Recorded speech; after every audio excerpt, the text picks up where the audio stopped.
Yes, I know I look like JK from Jamiroquai. Put that to one side. I don't care about individual awards. I'm an old school football guy. And being an old school football guy, World Cup, UCL, AFCON Euros, Asia Cup, Copa America. That's the standard. I'm old school. That's all that matters. But I think what we're seeing here is how people are sheep. And the reason why I don't get along with most people, because if you know me, I'm a wolf. I think independently and I don't go with the crowd because people by nature are stupid. Shout out to your boy Machiavelli. Man is fickle by nature. People are stupid. If the criteria is from December 19th to August 2020, so December 19th, 2022 to August 2023, in that time, all Messi gave us was an MLS League Cup and scoring a bunch of goals in the MLS. Oh, and also winning Uber Eats. How is that better than, I believe in that same period, did Haaland not score 5 goals against Leipzig in a non-knockout game? And didn't Haaland end up breaking the Premier League record within the Premier League? So him breaking the Premier League goals record in that period and scoring 5 goals in a UCL knockout game, only one other person has done that, which is Messi. Shouldn't it go to Haaland? So basically, the fact that it went to Messi, it adds credence to, is there some kind of a concerted effort just to sort of crown him as the greatest of all time without him having to earn it? Because I know he's already in the conversation. I don't need a concerted effort because, bro, I already know how good he is. And I know what he did at the World Cup. Yes, Mbappe son him, and Mbappe is still his father, and Mbappe, and he's never outscored Mbappe ever in international football or club football. Mbappe has owned them both club-wise and international, but that's on one side. I know Mbappe is his father. What Messi did at the Copa America and at the World Cup was like, boom, you're finally in the GOAT convo. But do you know, but what I just find amusing is when you see these awards, it's that's for me, that is why I love football. Or that's why I love sports. You see, that is why the Oscars is trash. People say, oh, I won an Oscar. You didn't win an Oscar. You didn't enter with an Oscar. So, like, give an example. Brad Pitt, that bomber's actor, he he won in Once Upon a Time in Hollywood over Joe Pesci in that film with your boy Al Pacino and De Niro with Scorsese. Doesn't make any sense. That dude, freaking Tom Hooper, won a Best Director award over freaking David Fincher for Social Network. Doesn't make sense. So with awards, it's about, do I like this person? Would it be cool for this person to win? Who is more popular? Who is more likable? And that's who they give it to. But in sports, it's about having to earn it. So him winning that World Cup, that's all I needed. All this stuff about the Ballon d'Or, this, that, because what people want to do is that, oh, he's won this, he's won that, he's the greatest in the world. I don't think people don't understand this. I am never putting Messi above Maradona, above Pele, and above R9. It's never happening. And bro, I don't think I'm putting him above Zidane. It's never happening. So he can win every single award in the world. He will be in the GOAT convo. If people say he's their GOAT, I agree. He'll be in the GOAT convo, but I'm never putting him above R9. He's never going above Pele.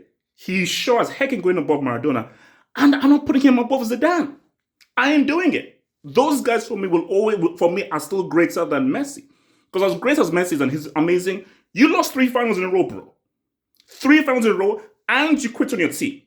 You quit on your damn team and you were forced to come back after retirement. You quit on your team. So let's tell the whole story. There's good parts and there are bad parts.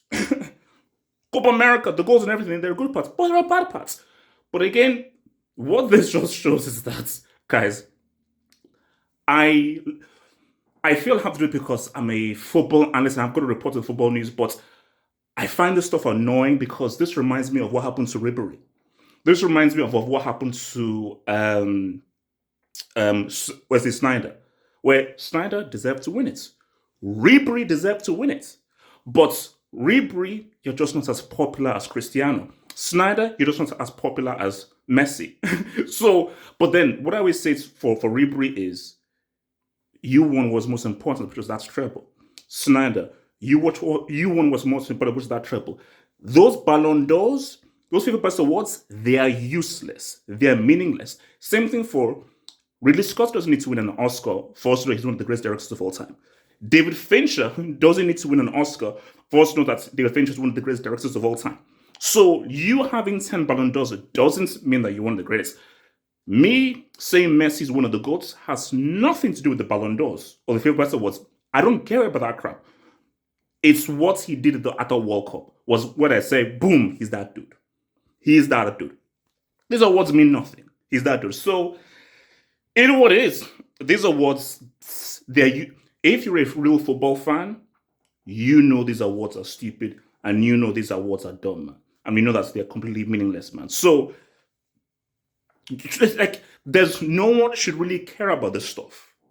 No one should really care about this stuff because, again, it's like, but you see, we're living in a different era. And I think the era that we're living in is different from my era. You see, that's what I've got to understand because this generation are about stats, consistency, and your resume of like awards, Ballon d'Ors. So the Ballon d'Ors, the FIFA Awards, that's what this stuff was about. My thing is different. My thing's about your moments. What moments did you have? Like what R9 did at that World Cup. What Pele did as a 17-year-old. What Maradona did in 86 and what he did for Napoli. What Zidane did in 06. That's how I judge things. So for me, I couldn't give a crap about consistency. I don't give a crap about your resume or awards. Because I know those awards, they're biased. All awards are biased. Because awards are not based on meritocracy. Awards are based on popularity. The World Cup has nothing to do with popularity. World Cup, you have to go and end that World Cup. You have to go out and end it. A World Cup ain't like a freaking Oscar or a Grammy.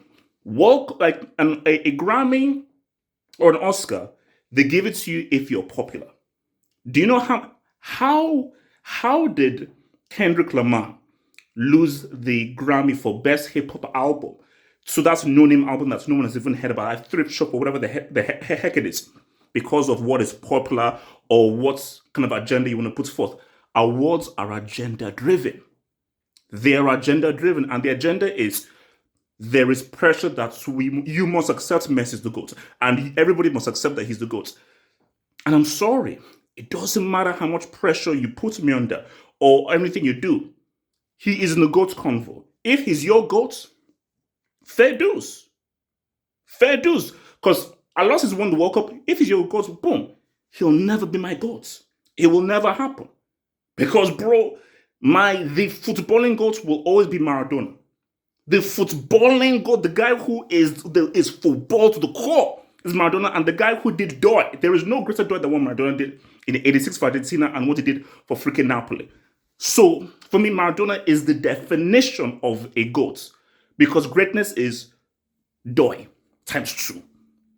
And Maradona is the footballing GOAT. Pele, because you're calling it the objective GOAT, the footballing GOAT is that Armando dude.